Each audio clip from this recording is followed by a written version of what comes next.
वाहिगुरु जी का खालसा, वाहिगुरु जी की फतेह। वाहिगुरु जी संगत जी, आज है माघ महीने का चौथा दिन और आज का जो खूबसूरत सा लेसन, खूबसूरत सी सीख जो आप सबके साथ में शेयर करने वाली हूँ, उसे मैं एक छोटी सी कहानी के थ्रू प्रेजेंट करूंगी। कहानी कुछ इस तरह से है कि एक बार राजा अकबर बीरबल से कहते हैं कि तुम मुझे कोई ऐसी एक लाइन बताओ, एक ऐसी पंक्ति बताओ जिसे अगर मैं सुख में सुनूं तो मुझे दुख हो, और अगर मैं उसे दुख में सुनूं तो मेरे मन को सुकून मिले, राहत मिले। तो जानते हैं कि बीरबल ने ऐसी कौन सी लाइन उन्हें सुनाई? वो लाइन थी, ये वक्त भी गुजर जाएगा। वाहिगुरु जी संगत जी, इसकी खूबसूरती को समझिए। इस एक लाइन में अगर मैं ये बोलूं कि पूरे जीवन का सार है तो गलत नहीं होगा। ये वक्त भी गुजर जाएगा,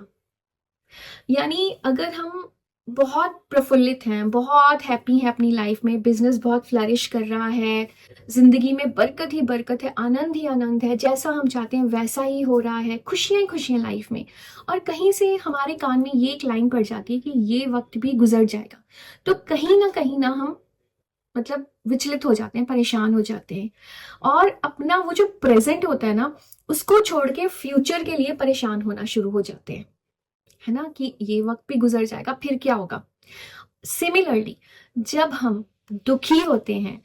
तब हम ये लाइन सुनते हैं तो हमारा मन ना, ये सुन के हमारे मन को बड़ी राहत मिलती है कि चलो शुक्र है ये वक्त भी गुजर जाएगा। ये अगर इस टाइम पे मेरे बिजनेस में परेशानी चल रही है, लॉसेस चल रहे हैं, मेरे ऊपर कर्जे हैं, लोन है मेरे सर पे, घर में कला कलेश चल रहा है, रिलेशनशिप इश्यूज हैं, कैसी भी प्रॉब्लम्स हैं, यानी हर तरफ नेगेटिविटी है, तो मन को ना ये लाइन सुन के कहीं ना कहीं एक सुकून मिल जाता है कि ये वक्त भी गुजर जाएगा। लेकिन वाहिगुरु जी, यहाँ पे समझने वाली बात ये है कि ये उनके लिए है जो अपने आराध्य पे, अपने इष्ट पे, अपनी उस डिवाइन एनर्जी पे कंप्लीट भरोसा करते हैं। उन्होंने अपने आप को कंप्लीटली सरेंडर कर दिया हुआ है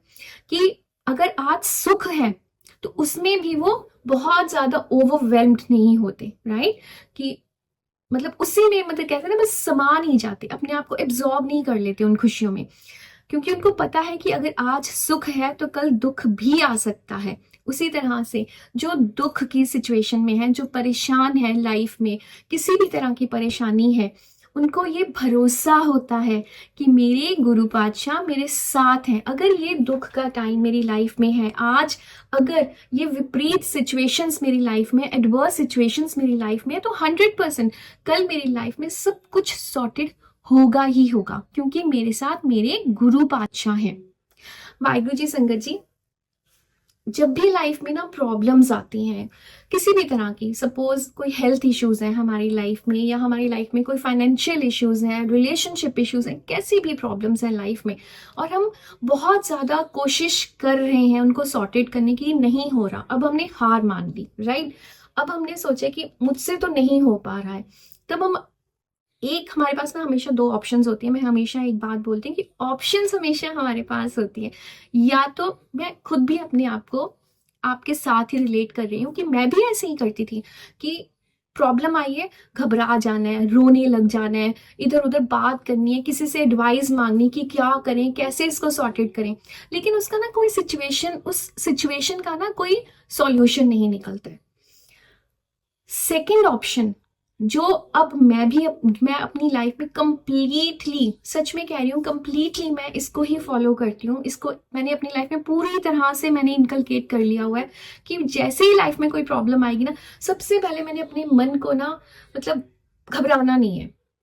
कि क्या हो गया, क्यों हो गया, ऐसा कैसे हो गया, अब कैसे ठीक होगा, नहीं, आई नो अगर ये प्रॉब्लम आई है तो ये गुरु पातशाह के हुक्म से आई है। जो हमें ये बात समझनी है, हमें इस चीज को एक्सेप्ट करना है कि कहीं ना कहीं मुझसे कोई गलती हुई होगी, राइट, इसकी वजह से मेरी लाइफ में ये प्रॉब्लम आई है। अगर हम गुरु पातशाह से जुड़े हुए हैं तो समझ लीजिए ये हमारा इम्तिहान है, अब ये हमारा एग्जाम चल रहा है, और बिना एग्जाम के आगे तो हम बढ़ नहीं सकते, है ना, प्रमोशन नहीं होगी हमारी, तो बी हैप्पी। लेकिन अगर हम अमृत वेला नहीं संभालते हैं, हम भक्ति से नहीं जुड़े हुए हैं, हम नाम जप से अभी तक नहीं जुड़े हुए हैं, फिर तो समझ लीजिए कि ये हमारे कर्म है, हमारे ही किए हुए कोई कार्मिक अकाउंट है जो हमारे आगे आए हैं। दोनों ही सिचुएशंस में हमारे पास सिर्फ एक ही रास्ता है, वो है नाम जप का रास्ता। क्योंकि होगा वही जो गुरु पातशाह का हुक्म होगा। हुक्मे अंदर सबको, बाहर हुक्म ना कोई। जो भी होगा वो उनके हुक्म से होगा। और जितनी जल्दी हम इस बात को एक्सेप्ट कर लेंगे कि मेरे रोने से, मेरे शिकायत करने से, मेरे कंप्लेंट करने से, मेरे सब कुछ छोड़ देने से कि मुझे नहीं नाम जप करना, मुझे नहीं कोई नाम जप करना, मुझे कोई भक्ति नहीं करनी है, भगवान कोई भगवान नहीं होते हैं, वो हमारे साथ ही ऐसा गलत करते हैं, कुछ भी नेगेटिव आप बोलो, उससे सिचुएशंस ठीक नहीं होने वाली है। सिचुएशन सिर्फ तभी ठीक होगी जब आप गुरु पातशाह के आगे अपने आप को कंप्लीटली सरेंडर कर दोगे, तभी सिचुएशंस ठीक होंगी। क्योंकि कई बार क्या होता है ना, देखो हम सब जुड़ते तो भगवान के नाम के साथ किसी ना किसी लालच से है। जब हमारी लाइफ में ना बहुत ज्यादा परेशानियां हो जाती हैं, हम कोशिश भी बहुत करते हैं उनको सॉर्टेड करने की, नहीं हो पाती है, तब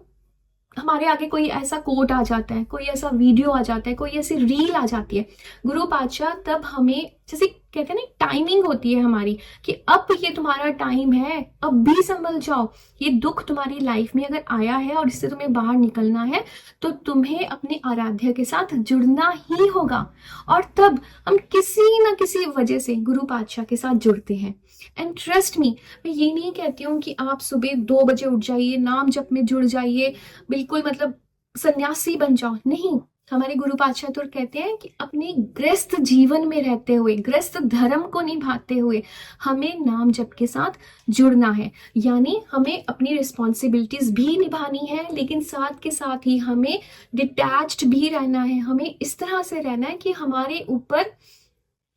किसी भी तरह का कोई, जैसे कहते हैं ना, प्यार सबसे करो लेकिन मोह मत करो। आई नो ये एक अवस्था है जहां तक तो मैं खुद भी अभी नहीं पहुंची हूँ, अभी वहां तक तो हमें पहुंचना है, लेकिन कोई बात नहीं, चढ़ रहे हैं सीढ़ियां, चल रहे हैं, धीरे धीरे चलते चलते पहुंच ही जाएंगे मंजिल पे, है ना।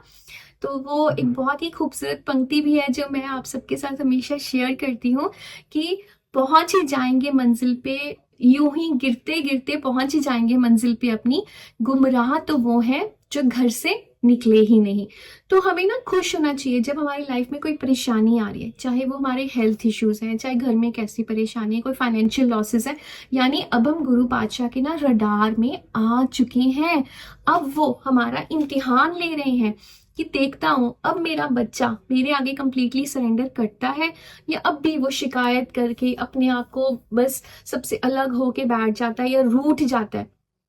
देखो उससे होगा तो कुछ भी नहीं होगा ना। जब तक हम गुरु पातशाह के आगे सरेंडर नहीं कर देंगे, तब तक सिचुएशंस ठीक नहीं होंगी। और हमें शिकायत नहीं करनी है, हमें हमेशा शुक्राना करना है कि कोई बात नहीं वाहिगुरु जी, ये भी अगर मेरी लाइफ में दुख तकलीफ आई है ना, तो मैं जानती हूँ कि आपके हुक्म से ही आई है और इसको ठीक भी आप ही करोगे, चाहे वो कितना ही बड़ा दुख क्यों ना हो। अगर हम गुरु पातशाह के आगे बैठ जाएं, बस हमें करना कुछ भी नहीं है, कुछ भी नहीं करना है, क्योंकि हम कितने भी हाथ पैर मार लें, जब गुरु पातशाह का हुक्म हो गया ना कि इसकी लाइफ में दुख तकलीफें मुझे देनी है, दुख तकलीफें देके मुझे इसे अपने साथ जोड़ना है, तो यकीन कीजिए, जिससे हमने बहुत ज्यादा उम्मीद भी रखी होती है ना कि ये मेरी मदद करेंगे, ये मेरे रिश्तेदार, ये मेरे भाई बहन, ये मेरे सगे संबंधी मेरी मदद करेंगे, यकीन कीजिए तब कोई भी साथ नहीं देता है। और अगर उस टाइम पे हम सिर्फ सबका ध्यान छोड़ के, सबसे एक्सपेक्टेशन छोड़ के, हम सिर्फ गुरु पातशाह के शरण में चले जाएं, मंदिर चले जाएं, गुरुद्वारे चले जाएं, जिस भी भगवान में आस्था है, बस वहां जाके हाथ जोड़ के बैठ जाओ, बस रो लो, वेंट आउट कर दो अपना सब कुछ, जो मन में है, जो कहना चाहते हो सब कुछ कह दो। शिकायत भी करना चाहते हो ना गुरु पातशाह के आगे कि आप ऐसे कर रहे हो, मुझसे नहीं बर्दाश्त हो रहा, मैं नहीं संभाल पा रही हूँ इसको, मेरा इम्तिहान मत लो, अगर मेरे से इम्तिहान लोगे मैं फेल ही हो जाऊंगी इसमें, प्लीज वाहिगुरु जी मेरा इम्तिहान मत लो। एरोगेंस नहीं रखनी है कि ठीक है मैं तो बहुत बहादुर हूं, मैं तो बहुत ब्रेव हूं, ले लो जितने इम्तिहान लेने ले लो, मैं सब में पास होके दिखाऊंगा। नहीं, झुक जाओ, विनम्र हो जाओ कि वाहिगुरु जी मुझसे नहीं होगा, बख्श दो, मुझसे जो भी गलतियां हुई हैं उसके लिए माफी दे दो, मेरा इम्तिहान मत लो। आप इम्तिहान लोगे, मैं फेल हो जाऊंगी उस इम्तिहान में, बस मेरा हाथ पकड़ लो। जो भी मुश्किल है ना आपकी लाइफ में, चाहे वो पैसों की दिक्कत है, लोन है सर पे, कर्जा है सर पे, कोई बीमार है, नहीं प्रॉब्लम सॉर्टेड हो रही है, आप मेरे कहने से ना ये करके देखो। बस बैठ जाओ गुरु पातशाह के आगे और उनको बोलो, वाहिगुरु जी मुझसे नहीं हो पा रहा है, अब आप ही करोगे। And trust me Waheguru ji, जब आप गुरु पातशाह के आगे इस तरह से सरेंडर कर दोगे ना, पूरी तरह से विनम्र होके, पूरा अपना मतलब जैसे कहते हैं ना कि मुझे कुछ भी नहीं पता कि कैसे होगा, मेरे को सब अंधेरा ही अंधेरा नजर आ रहा है, तब आप देखोगे गुरु पातशाह आपको इतनी ताकत बख्शेंगे, इतनी ताकत बख्शेंगे ना, आप सोच भी नहीं सकते हो। कई बार गुरु महाराज हमारी लाइफ में प्रॉब्लम्स भी इसलिए देते हैं ताकि हम अपनी खुद की जो इंडिविजुअल हमारी जो पावर है ना, हमारे अंदर की जो शक्ति है, अपनी जो आइडेंटिटी है उसको पहचान सके। हम हमेशा ना दूसरों पे डिपेंडेंट रहते हैं, हमें पता ही नहीं होता कि हमारे अंदर भी कोई पावर है, मेरे अंदर भी ये कोई टैलेंट है। और जब हमारी लाइफ में कोई ऐसी परेशानी आती है ना कि कोई साथ नहीं दे रहा, जो बहुत ही करीबी है, चाहे कई बार ये होता है कि कोई हस्बैंड है, कोई वाइफ है, बच्चे हैं, या बच्चे भी साथ छोड़ देते हैं, तब हमें पता चल जाता है कि अब कोई साथ नहीं दे रहा ना, अब मुझे अकेले अपने लिए स्टैंड लेना है, अब कोई नहीं है मेरा स्टैंड मेरे साथ खड़े होने के लिए, मुझे अपने लिए खुद स्टैंड लेना पड़ेगा। ट्रस्ट मी वाहिगुरु जी, भगवान पे आप एक बार अपनी डोर छोड़ के देखो, गुरु पातशाह पे अपनी डोर छोड़ के देखो, उनका हाथ पकड़ के देखो, आपको अपनी वो पावर, वो शक्ति आपको समझ आएगी कि आपको खुद ही नहीं पता होगा कि मेरे अंदर ये काबिलियत थी, मैं इतनी काबिल थी कि मैं ये सब कुछ कर सकती थी। मैंने तो कभी सोचा भी नहीं था कि मैं खुद भी कभी, मैं खुद अर्न कर सकती हूँ, मैं खुद कमाई कर सकती हूँ, मैं अपने लिए स्टैंड ले सकती हूँ। चलो वो भी छोड़ो, मैं अपने लिए कुछ बोल सकती हूँ। बहुत सारी लेडीज हैं जो अपने लिए कभी कुछ बोलती भी नहीं है, डरती हैं कि कहीं घर में ऐसे ना हो जाए, कोई ऐसी प्रॉब्लम ना आ जाए, अपने हक के लिए भी नहीं बोलती हैं,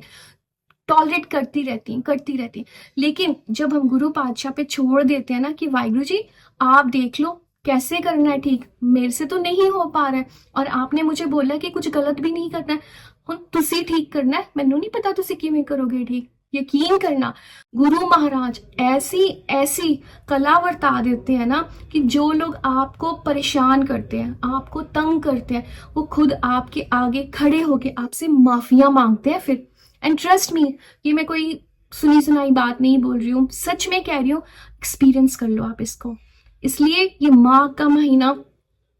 जिद करके, हट करके, जैसे भी करके आप अमृत वेला संभालिए, नाम जप के साथ जुड़िए। मैं कहती हूँ आप 2 घंटे 2.5 घंटे नहीं कर सकते हो कोई बात नहीं, आप माला जाप 13 माला नहीं कर सकते हो कोई बात नहीं, शुरू तो करो, टेक अ बेबी स्टेप, कुछ तो करो, एक माला कर लो, एक जपजी साहब का पाठ कर लो, वाहिगुरु सिमरन कर लो, कर नहीं सकते हो सुन लो, अमृत वेला संभालो, फिर धीरे धीरे हम संध्या वेले तक भी पहुंचेंगे। इसलिए बस जुड़िए नाम जप के साथ, क्योंकि नाम जप is the only option, is the only way जिससे हम अपने दुखों का निवारण कर सकते हैं। हमारी लाइफ की सारी सारी सारी प्रॉब्लम्स सिर्फ और सिर्फ नाम जप से ही ठीक हो सकती हैं। इसलिए जितनी जल्दी हम गुरु महाराज से जुड़ेंगे, हम नाम जप से जुड़ेंगे, भक्ति से जुड़ेंगे, उतनी जल्दी प्रॉब्लम्स खत्म हो जाएंगी। तो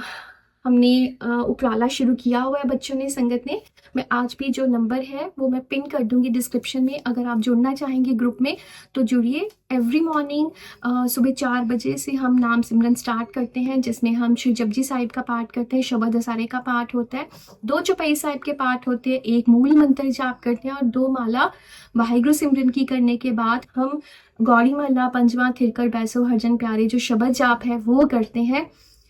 and trust me Waheguru ji, आप अपनी लाइफ में इतना मैजिक देखोगे ना,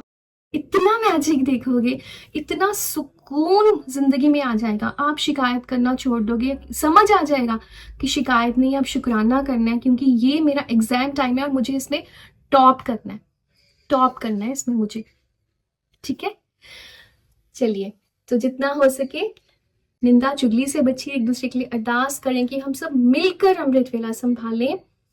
खुश रहिए, खुश रहने दीजिए, बहुत सारा ख्याल रखिए अपना, किसी का दिल मत दुखाइए, ज्यादा से ज्यादा जो ज़रूरतमंद हैं उनकी मदद कीजिए जिस भी तरीके से आप कर सकते हो। चाहे वो सड़क पे कोई आपको लगते हैं कि इस टाइम पे, इतनी ठंड के टाइम पे, अगर आप चाहो तो आप उनको गर्म ब्लैंकेट्स, कोई खाने पीने का सामान इस तरह से दे सकते हो। नहीं बाहर दे सकते हो, आपके घर में जो आपकी हेल्पर्स हैं आप उनकी जैसे भी थोड़ी बहुत जैसे भी हेल्प कर सकते हो वो कीजिए। आप यकीन कीजिए आपको रास्ते ना खुद ब खुद मिलने लग जाएंगे। वाहिगुरु जी का खालसा, वाहिगुरु जी की फतेह।